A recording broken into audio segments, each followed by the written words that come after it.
You must have noticed the blue tick on the Twitter. A long time ago, it seems, the blue tick used to be given by Twitter to people whom they recognized. It was something like a badge, a symbol. Today, the blue tick has to be earned only by paying money.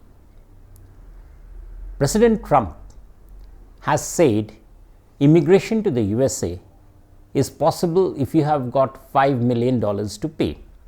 We're going to be doing something else that's going to be very good. We're going to be selling a gold card. You have a green card, this is a gold card. We're going to be putting a price on that card of about $5 million, and that's going to give you green card privileges plus. It's going to be a route to citizenship. Immigration to the USA was something as a matter of respect for lots of people in South Asia, based on your ability, brain power, and what all. That has been removed. As a maverick observer of the Indian economy and the world, I take these trips, but it makes me even more satisfied on those trips if you join me. And how do you join me? By pressing the bell icon. What does it do? Every time a new episode strikes up, you can know that there is a new episode, and that helps us both. And now, onwards with the story.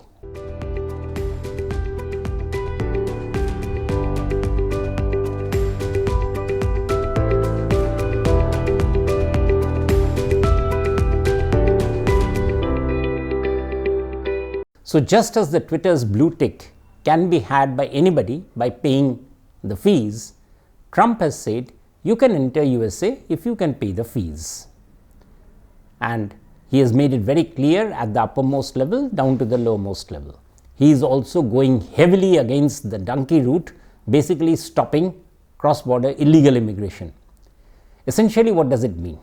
It means that for Indians, the big American dream is getting irrevocably shattered. I or you cannot say anymore that I got into the USA because I was capable with my brain power, with my degrees, with my talent. I could have bought it. That question will now be there even more, because President Trump, having tasted blood with this particular advantage, is not going to stop there. Mark my words, the H-1B visas, which are already costly, are going to cost even more. Every visa down the road for USA will cost more. And if you think that the next administration in USA will turn this back, don't think so. This is profitable at the cost of people coming from outside.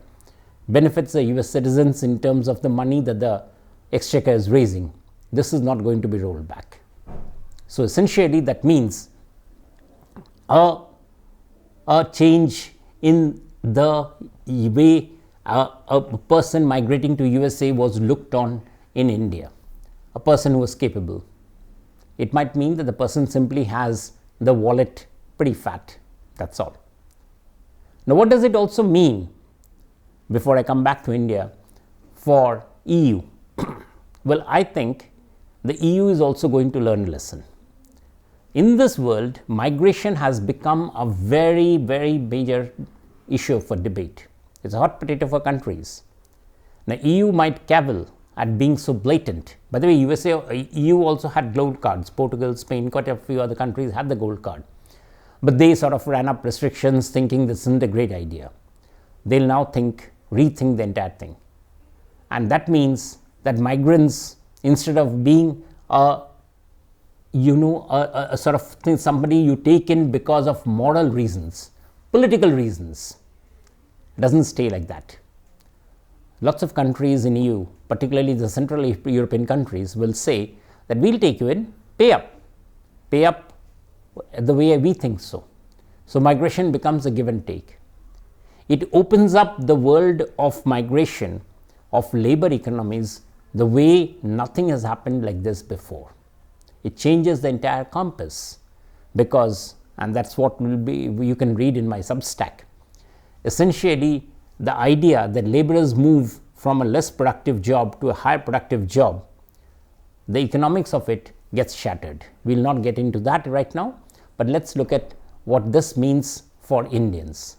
Well, supposing an Indian has taken a job opportunity in Australia, we would have said that the person could have said that I have taken this opportunity because I think it's a better option than going to USA. What it basically would mean in whispers is she or he couldn't afford the US ticket. It is now as simple as that, a US ticket, and whether you can afford to buy it or you can't afford to buy it. It's not about merit anymore.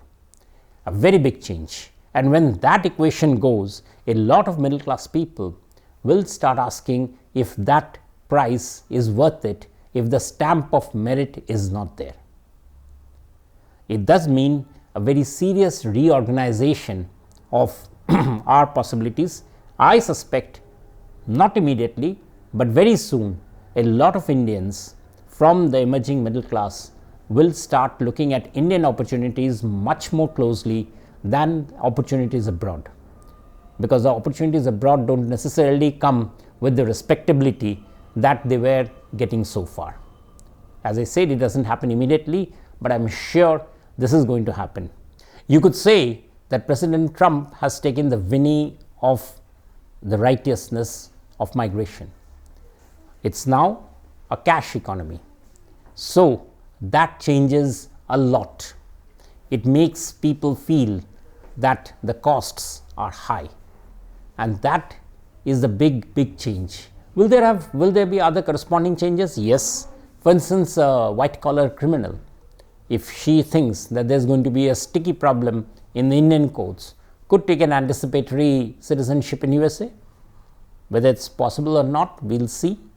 Or supposing somebody decides that in Olympics, people should be allowed to run with the major athletes for a prize. Is that possible? That also could be possible. So there are lots of these interesting changes that come up when many of the shibboleths of the migration business get taken down. Does it also change the economics of companies which look at students' migration? It does so too. But we will see these in our next episodes. Till then, that's all from this episode of On Point. For a detailed description of what we discussed here, please visit my Substack. The link is in the description below. Thank you.